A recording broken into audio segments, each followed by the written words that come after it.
नमस्कार, news now में आप सभी का स्वागत है। 26 अप्रैल को बंगाल में दूसरे चरण का मतदान खत्म होने के बाद अब 7 मई के तीसरे चरण के मतदान पर सबकी नजर टिकी है। हम लगातार लोकसभा चुनाव की खबरों को लेकर आपके बीच में हाजिर हो रहे हैं। उत्तर बंगाल की सभी 8 लोकसभा सीटों का हम चुनावी विश्लेषण भी कर रहे हैं। क्या है चुनावी मुद्दे, क्या है मतदाताओं का मिजाज, कौन पार्टी किस पर भारी पड़ सकती है, इन तमाम चुनावी खबरों और हलचल को लेकर हम हर रोज आपके बीच हाजिर हो रहे हैं। आज हम मौजूद हैं मालदा शहर में। मालदा जिला कभी कांग्रेस का गढ़ माना जाता था, लेकिन 2019 में भाजपा ने मालदा उत्तर लोकसभा सीट पर कब्जा करके मालदा जिला की राजनीति में हड़कंप खड़ा कर दिया।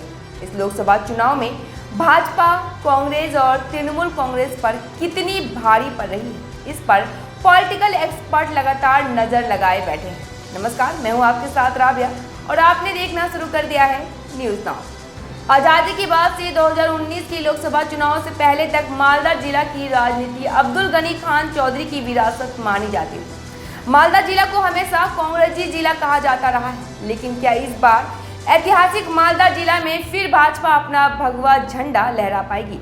इस पर हर किसी की नजर है। महागठबंधन के तौर पर कांग्रेस उम्मीदवार ईसा खान चौधरी चुनावी मैदान में है, लेकिन इस लोकसभा चुनाव में ममता बनर्जी की पूरी कोशिश है कि तृणमूल कांग्रेस मालदा में अपना खाता खोल सके।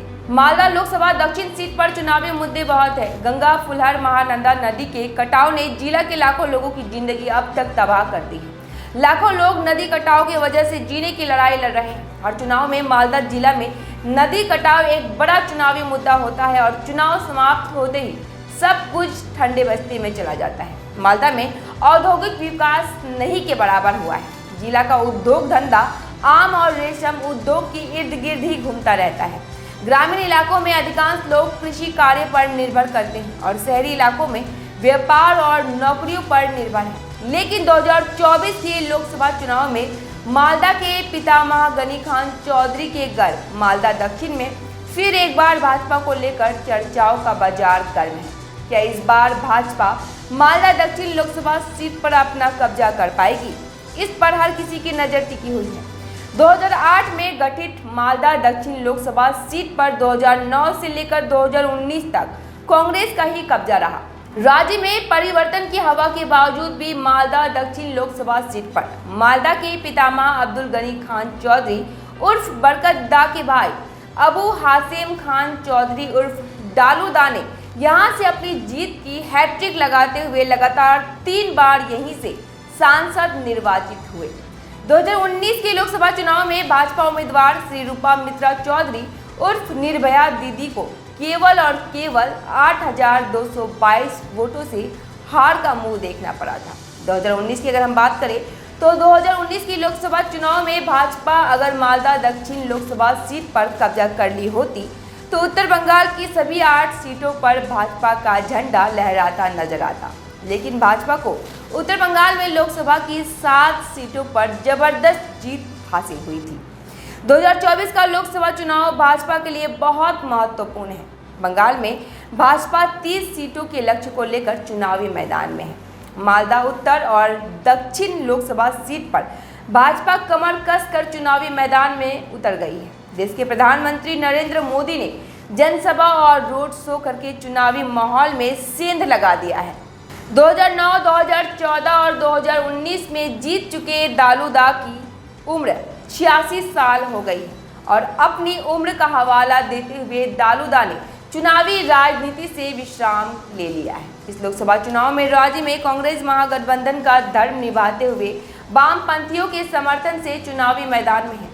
कांग्रेस ने दालू दा की जगह उनके पुत्र ईसा खान चौधरी को अपना उम्मीदवार बनाया है, जो इसी लोकसभा क्षेत्र के वैष्णव नगर और सुजापुर के विधायक रह चुके हैं। 2019 के लोकसभा चुनाव में भी ईसा खान चौधरी मालदा उत्तर लोकसभा सीट के कांग्रेस उम्मीदवार हुए थे, लेकिन जीत नहीं पाए क्योंकि तृणमूल कांग्रेस ने उनकी ही फुफेरी बहन मौसमी बेनजीर नूर को अपनी उम्मीदवार बना लिया था और आपस की लड़ाई में कोई तीसरा बाजी मार ले गया और मालदा उत्तर लोकसभा सीट पर भाजपा का कब्जा हो गया। मालदा उत्तर और दक्षिण लोकसभा सीट पर इस बार भी मोदी की लहर देखने को मिल रही है। राज्य के मुख्यमंत्री ममता बनर्जी मालदा जिला में धुआंधार चुनावी प्रचार कर चुकी है। मालदा दक्षिण लोकसभा सीट से भाजपा ने दोबारा श्री रूपा मित्रा चौधरी को अपना उम्मीदवार बनाया है। जिला के राजनीति में श्री रूपा मित्रा चौधरी का अपना दबदबा है। वहीं इस लोकसभा क्षेत्र के अंतर्गत इंग्लिश बाजार की विधायक भी है। 2019 के लोकसभा चुनाव में कांग्रेस के दिग्गज अबू हाशिम खान चौधरी ने उन्हें 8,222 वोटों से हरा दिया था।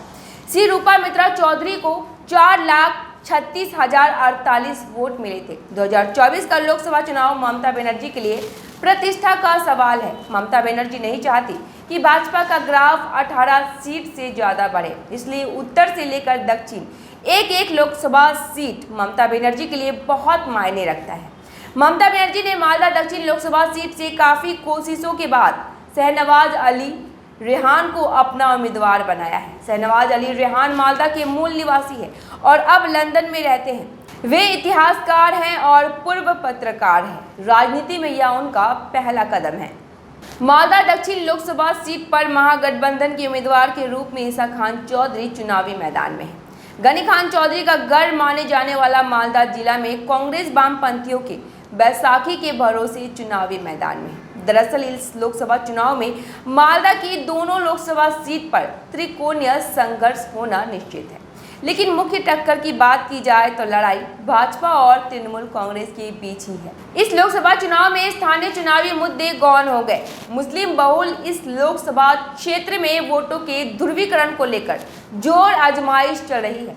भाजपा एक और जहां हिंदू मुस्लिम कार्ड खेलकर मालदा दक्षिण लोकसभा सीट पर कब्जा करने की फिराक में है, तो वही राज्य की मुख्यमंत्री ममता बनर्जी भाजपा को मुस्लिम विरोधी बताकर हर हाल में इस सीट पर कब्जा करना चाहती है। कांग्रेस भी हिंदू और मुस्लिम कार्ड के भरोसे ही चुनावी नैया पार लगाना चाहती है। पूरे देश के साथ मालदा जिला में ही राष्ट्रीय मुद्दा छाया हुआ है कि देश किसके हाथ ज्यादा सुरक्षित है। कमजोर विपक्ष यहाँ एक चुनावी मुद्दा है। मालदा दक्षिण लोकसभा सीट का वर्तमान राजनीतिक समीकरण किसी एक राजनीतिक पार्टी के पक्ष में एक तरफा नहीं कहा जा सकता। 2009 और 2024 के लोकसभा चुनाव में कांग्रेस और वाम मोर्चा का गठबंधन नहीं हुआ था, मगर इस बार वे आपस में गठबंधन कर चुनाव लड़ रहे हैं। इसका कांग्रेस को फायदा होगा या फिर नुकसान, यह तो वक्त ही बतलाएगा। इस लोकसभा क्षेत्र के 7 में से 6 विधानसभा सीटों पर तृणमूल कांग्रेस का कब्जा है और 1 विधानसभा सीट पर भाजपा का कब्जा है। 2021 की विधानसभा चुनाव में कांग्रेस को एक भी सीट हासिल नहीं हुई। 2019 के लोकसभा चुनाव के बाद से ही गनी खान चौधरी के गढ़ में भाजपा ने सेंध लगाना शुरू कर दिया था। बीते दिनों प्रधानमंत्री नरेंद्र मोदी की रोड शो और जनसभा में जिस प्रकार जन सैलाब उमड़ पड़ा था, वह कहीं न कहीं वोटों के ध्रुवीकरण का संकेत देता है। राज्य के वामपंथी और कांग्रेसी तृणमूल कांग्रेस के कट्टर विरोधी हैं। वामपंथी और कांग्रेस के युवा वर्ग महागठबंधन के पक्ष में नहीं है। अब सवाल उठता है कि इन युवा वर्ग के पास विकल्प क्या है। पॉलिटिकल एक्सपर्ट के मुताबिक वामपंथियों और कांग्रेसियों के वोट इस लोकसभा चुनाव में बहुत ज़्यादा मायने रखते हैं। कुल मिलाकर मालदा दक्षिण लोकसभा सीट पर दिलचस्प मुकाबला है।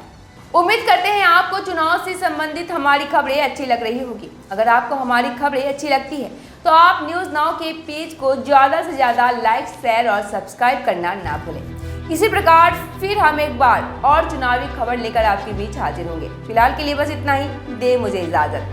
धन्यवाद।